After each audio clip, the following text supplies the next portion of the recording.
नमस्कार दोस्तों, स्वागत है आपका हमारे चैनल यूपी लवर पर। आप देख रहे 10 बड़ी खबरें सीधे उत्तर प्रदेश से। पहली खबर सीओ अनुज चौधरी के अल्टीमेटम के बाद हरकत में आया मुस्लिम समुदाय, खुद ही तोड़ने लगे मस्जिद। यूपी के संभल में मोहल्ला लक्ष्मणगंज में नगर पालिका की जमीन पर बनी मस्जिद को शनिवार को पुलिस, पीएसी और आरएएफ की मौजूदगी में खुद स्थानीय लोगों ने मजदूरों के साथ तोड़ना शुरू कर दिया। इससे पहले पालिका की ओर से अवैध कब्जे हटाने को लेकर नोटिस दिया गया था, जिसकी समय सीमा शुक्रवार को समाप्त हो गई थी। शनिवार सुबह एसडीएम विनय मिश्रा, सीओ अनुज चौधरी, प्रभारी निरीक्षक, ईओ व भारी पुलिस बल के साथ 2 जेसीबी ट्रैक्टर ट्राली लेकर मौके पर पहुंचे थे। प्रशासन की सख्ती देख मस्जिद पक्ष के लोगों ने खुद ही शाम तक मस्जिद ध्वस्त करने का अनुरोध किया। इसके बाद उन्होंने मजदूर लगाकर तोड़फोड़ शुरू कर दी। सीओ अनुज चौधरी ने 2 टूक कहा कि यदि मस्जिद शाम तक ध्वस्त नहीं होती है तो रविवार से पालिका स्वयं कार्रवाई करेगी।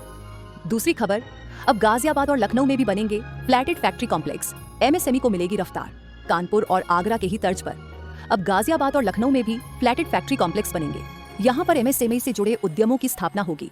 इन दोनों ही शहरों में फ्लैटेड फैक्ट्री कॉम्प्लेक्स योजना को केंद्र सरकार द्वारा स्वीकृति मिल चुकी है तथा यहाँ विकास एवं निर्माण से जुड़े विभिन्न कार्यों को पूरा किया जा रहा है। गाजियाबाद में 9,734.21 वर्ग फीट क्षेत्र में फ्लैटेड फैक्ट्री कॉम्प्लेक्स कार्य करेगा। यहाँ कुल मिलाकर 40 कॉम्प्लेक्स की स्थापना हो सकेगी। इसी प्रकार लखनऊ में भी 7,901.6 वर्ग फीट क्षेत्र में फ्लैटेड फैक्ट्री कॉम्प्लेक्स के निर्माण चल रहा है। कार्य पूरा होने पर यहां 48 दुकानों व इकाइयों की स्थापना व संचालन हो सकेगा। तीसरी खबर, यूपी पुलिस के लिए गेम चेंजर मौका, प्रदेश के हर थाने में बढ़ जाएंगे 25-25 सिपाही। यूपी पुलिस के इतिहास में सबसे बड़ी भर्ती के रूप में 60,244 नवनियुक्त सिपाहियों की ट्रेनिंग शुक्रवार से शुरू हो गई। ट्रेनिंग पूरी होते ही प्रदेश के सभी थानों में 25-25 सिपाही बढ़ जाएंगे। इन 1,244 नवनियुक्त सिपाहियों की ट्रेनिंग शुक्रवार रिक्रूटों को साइबर क्राइम और आर्टिफिशियल इंटेलिजेंस एआई में निपुण किया जाएगा। इन सिपाहियों को ट्रेनिंग में कोई दिक्कत न हो, इसके लिए डीजीपी राजीव कृष्ण ने शुक्रवार को सभी पुलिस कमिश्नरों, कप्तानों, डीआईजी और आईजी के साथ वीडियो कॉन्फ्रेंसिंग कर समीक्षा बैठक की। डीजीपी ने बैठक में कहा कि इतनी बड़ी भर्ती प्रक्रिया के बाद थानों पर सिपाही बढ़ जाएंगे। यह एक गेम चेंजर साबित होगा।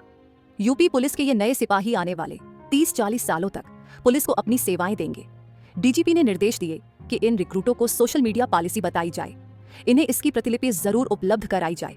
सोशल मीडिया से जुड़ी वीडियो क्लिप भी दी जाएंगी जिसे सभी रिक्रूटों को दिखाया जाए।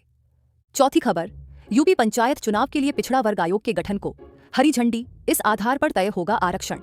अगले साल होने वाले पंचायत चुनाव के लिए राज्य स्थानीय ग्रामीण निकाय समर्पित पिछड़ा वर्ग आयोग के गठन को मंजूरी दे दी गई है। शुक्रवार को कैबिनेट ने इस पर अपनी मुहर लगा दी। आयोग के गठन को मंजूरी मिलने के बाद अब पंचायत चुनाव की तैयारियों में और तेजी आएगी।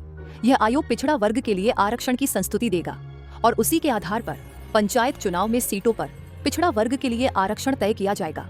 फिलहाल पिछड़ा वर्ग के लिए पंचायत चुनाव में विभिन्न पदों पर आरक्षण निर्धारित किया जाएगा।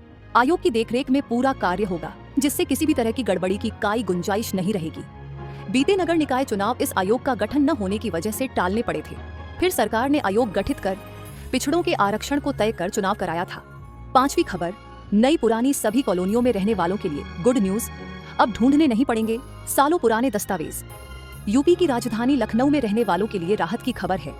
अब लोगों को 70-80 वर्ष पुरानी कॉलोनियों के लेआउट डिजिटली उपलब्ध होंगे।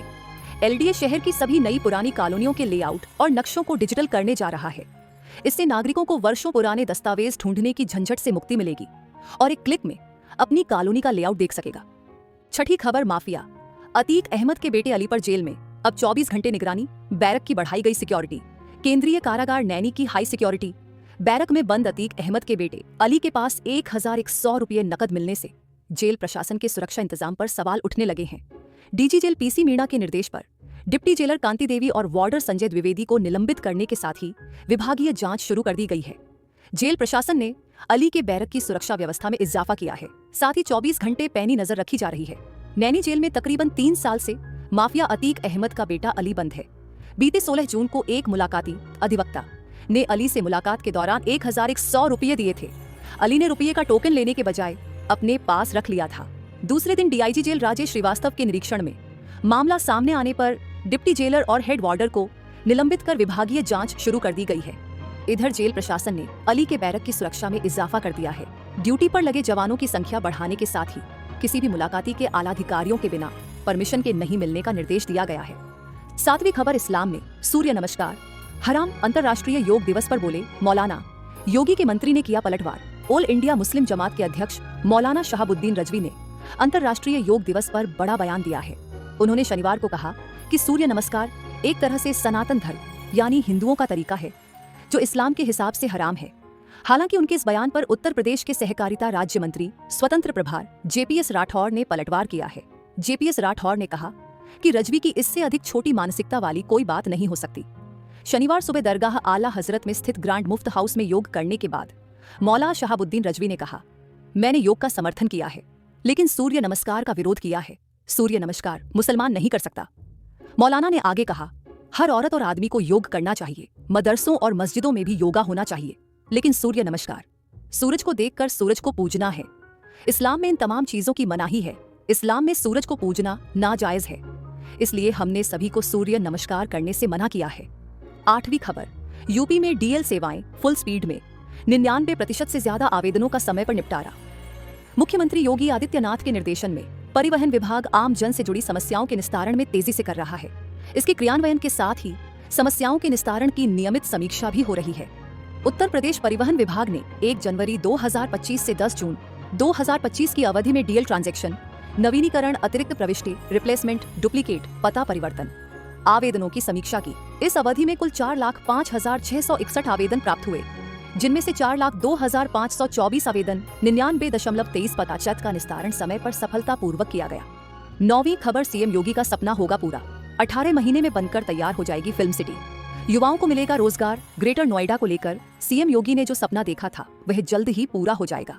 इससे सैकड़ों युवाओं को रोजगार मिलेगा। 26 जून को शाम 5 बजे मुख्यमंत्री योगी आदित्यनाथ के dream project international film city का शिलान्यास किया जाएगा। फिल्म सिटी को 18 महीने में बनाने की योजना है। इसके बाद यहां शूटिंग शुरू हो जाएगी। इस इंटरनेशनल फिल्म सिटी को बॉलीवुड के प्रसिद्ध निर्माता बोनी कपूर और भूटानी ग्रुप के कंसोर्शियम बेव्यू भूटानी फिल्म सिटी प्रा लेफ्टिनेंट द्वारा Yamuna expressway industrial development authority YEIDA के सेक्टर 21 में निर्मित किया जाएगा। बोनी कपूर पहले ही दावा कर चुके हैं कि पहले चरण में तमाम स्टूडियोज के साथ साउंड स्टेजेस का निर्माण संपन्न कर लिया जाएगा। उनका दावा है कि ऐसी फिल्म सिटी बनेगी जो मुख्यमंत्री योगी आदित्यनाथ के सपनों को साकार करेगी। 10वीं खबर, उत्तर प्रदेश सरकार विरोध के बावजूद स्कूल विलय पर अड़ी। बासमती 50 से कम छात्र संख्या वाले सरकारी स्कूलों के विलय को लेकर बढ़ते विरोध के बावजूद उत्तर प्रदेश सरकार अपने फैसले पर अड़ी हुई है। एक अधिकारी के अनुसार यह फैसला छात्रों के सर्वोत्तम हित में लिया गया है। नाम न बताने की शर्त पर एक अधिकारी ने बताया, राज्य में 1.40 लाख सरकारी प्राथमिक और उच्च प्राथमिक विद्यालय हैं, जिनमें से 29,000 में 50 या उससे कम छात्र हैं। अधिकारी ने बताया, इन विद्यालयों में करीब 89,000 शिक्षक तैनात हैं। व्यापक योजना ये है कि कम नामांकन वाले विद्यालयों के छात्रों को बड़े परिसर और बेहतर सुविधाओं वाले नजदीकी संस्थानों में भेजा जाए। उन्होंने कहा, छात्रों को पुस्तकालयों, उचित कक्षाओं और अन्य सुविधाओं सहित बेहतर सुविधाओं तक पहुंच मिलनी चाहिए। जिन स्कूलों में उन्हें स्थानांतरित किया जाएगा वे उनके मूल स्कूलों से सिर्फ 200 से 500 मीटर की दूरी पर स्थित हैं। इसलिए इससे छात्रों या शिक्षकों को कोई असुविधा नहीं होगी।